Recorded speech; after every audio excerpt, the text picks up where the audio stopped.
নমস্কার বন্ধুরা, অমৃত কথা চ্যানেলে আপনাদের সবাইকে জানাই স্বাগত। বন্ধুরা, আজকে আমরা কথা বলবো, তার বিষয় হচ্ছে মন্দিরের সেবক ও শুদ্ধাচার, একটি সতর্ক বার্তা নিয়ে। ভক্তি ও শ্রদ্ধার কেন্দ্রবিন্দু হলো মন্দির। আদিমকাল থেকেই মন্দিরের পবিত্রতা রক্ষা করা সেবায়েত বা কর্মীদের প্রধান দায়িত্ব হিসেবে গণ্য হয়ে আসছে। কিন্তু সময়ের পরিবর্তনের সাথে সাথে অনেক সময় ভক্তিভাবের জায়গায় যান্ত্রিকতা বা অবহেলা চলে আসে। মন্দিরের ঘণ্টা আর প্রদীপ যারা ধো ও তারা কান খুলে শুনে না। এই কথাটি সাধারণত তখনই উচ্চারিত হয় যখন পবিত্র কোনো কাজ গাফিলতি দেখা দেয়। পবিত্রতার গুরুত্ব ও আধ্যাত্মিক তাৎপর্য। হিন্দু ধর্মের মন্দিরের প্রতিটি উপকরণের গভীর আধ্যাত্মিক তাৎপর্য রয়েছে। ঘণ্টা বাজানোর মাধ্যমে আমরা আমাদের মনের অন্ধকার দূর করি এবং দেবতাকে জাগ্রত করার আহ্বান জানাই। অন্যদিকে প্রদীপ হলো জ্ঞানের প্রতীক, যা অন্ধকার নাশ করে আলোর পথ দেখায়। যারা এই ঘণ্টা ও প্রদীপ পরিষ্কার করার দায়িত্বে থাকেন, তাদের কাজ কেবল ধোয়া মোছার মধ্যে সীমাবদ্ধ নয়, এটি একটি সেবামূলক কাজ।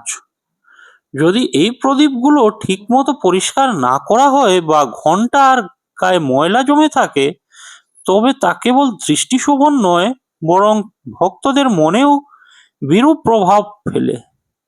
শাস্ত্রে বলা আছে, দেবতার সেবায় ব্যবহৃত প্রতিটি বস্তু দর্পণের মতো পরিষ্কার হওয়া উচিত, যাতে সেখানে ভক্তের শ্রদ্ধা প্রতিফলিত হয়। সতর্কতাবার্তার কারণ, কেন এই কঠোর সুর? যখন কেউ বলে নয়তো ভুগতে হবে, তখন বুঝতে হবে এর পেছনে বড় কোনো কারণ রয়েছে। গাফিলতি। অনেক সময় দেখা যায় মন্দিরের কর্মীরা দায়সারাভাবে কাজ করছেন। প্রদীপের পোড়া তেল বা কালচে দাগ না তুলেই তাতে নতুন সলতে দেওয়া হচ্ছে। এটি ভক্তির অপলাপ। অসুচিতা। মন্দিরের কাজ করার জন্য শারীরিক ও মানসিক সুচিতার প্রয়োজন। অপরিষ্কার হাতে বা অপবিত্র মনে এই কাজ করলে তা অপরাধ হিসেবে গণ্য হয়। অহংকার। অনেক সময় যারা দীর্ঘদিন মন্দিরের কাজ করেন, তাদের মনে একটি অলিখিত অধিকার বোধ বা অহংকার জন্মায়। তারা ভুলে যান যে তারা ঈশ্বরের ভৃত্য মালিক নন। এই অহংকার পতনের মূল কারণ হয়ে দাঁড়ায়। অবহেলার পরিণাম। না শুনতে ভুগতে হবে, এই কথাটি কেবল জাগতিক শান্তির ভয় নয়, বরং কর্মফলের দিকে ইঙ্গিত করে। সনাতন বিশ্বাস অনুযায়ী পবিত্র স্থানের অবমাননা বা দেবকার্যের অবহেলা করলে তার অশুভ ফল ভোগ করতে হয়। এটি মানসিক অশান্তি, পরিবারের অমঙ্গল বা সামাজিক অসম্মান হিসেবে দেখা দিতে পারে। মন্দিরের সেবা যারা করেন, তাদের আশীর্বাদ পাওয়ার সুযোগ যেমন থাকে, তেমনি অবহেলা করলে অভিশাপের ভয়ও থাকে। সঠিক পদ্ধতি ও সমাধান। যারা মন্দিরের পরিচ্ছন্নতার কাজে যুক্ত, তাদের কিছু নিয়ম মেনে চলা জরুরি। নিষ্ঠা। ঘণ্টা বা প্রদীপ কেবল তামার বা পিতলের পাত্র হিসেবে দেখলে চলবে না। মনে করতে হবে এগুলো পরমেশ্বরের স্পর্শধন্য। পরিচ্ছন্নতা। প্রতিদিনের ব্যবহৃত প্রদীপ প্রতিদিন মাজতে হবে। তেঁতুল, লেবু বা বিশেষ চূর্ণ ব্যবহার করে সেগুলোকে নতুনের মতো চকচকে রাখতে হবে। ভক্তিভাব। আজ করার সময় মনে মনে নাম জপ বা জপ করলে কাজের গুণগত মান বেড়ে যায় এবং মন শান্ত থাকে। মন্দিরের ঘণ্টা আর প্রদীপ ধোয়া যারা ছোট্ট কাজ মনে করেন, তাদের দৃষ্টিভঙ্গি বদলানো উচিত। এটি আসলে এক মহাযজ্ঞ। এই কাজের মাধ্যমে একজন মানুষ সরাসরি ঈশ্বরের সান্নিধ্যে লাভের সুযোগ পায়। তাই যারা এই দায়িত্বে আছেন তাদের উচিত সতর্ক হওয়া।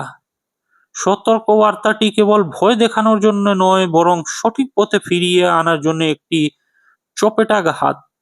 প্রদীপের আলো যেমন জগৎকে আলোকিত করে, সেবকের মনও যেন তেমনি উজ্জ্বল ও নির্মল হয়। অন্যথা প্রকৃতির নিয়মেই অবহেলার মাসুল দিতে হবে। সনাতন সংস্কৃতিতে মন্দিরের ঘণ্টার শব্দ অমঙ্গল দূর করে এবং প্রদীপের শিখা জ্ঞানের আলো ছড়ায়। যারা এই উপকরণগুলো পরিষ্কার করার দায়িত্বে থাকেন তারা আসলে মন্দিরের পবিত্রতা রক্ষা করেন। কিন্তু সময়ের সাথে সাথে যদি এই সেবকদের মনে ভক্তির বদলে অবহেলা বা দুর্নীতির আশ্রয় নেয়, তবে সেই পবিত্রতা নষ্ট হয়।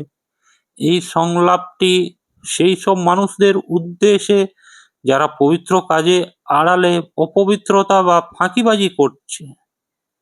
মন্দিরের সেবা হোক বা সমাজের কোনো গুরুত্বপূর্ণ কাজ, দায়িত্ব পালন যখন কেবল রুটিন হয়ে দাঁড়ায় তখন সেখানে ভক্তি হারিয়ে যায়। ঘণ্টা ও প্রদীপ পরিষ্কার রাখা মানে হলো প্রতিদিন নিজেকে নতুন করে উৎসর্গ করা। যদি সেবক বা কর্মীরা ভাবেন যে কেউ তো দেখছে না, একটু কম পরিষ্কার করলে কি হবে, সেখানেই অধঃপতন শুরু হয়ে।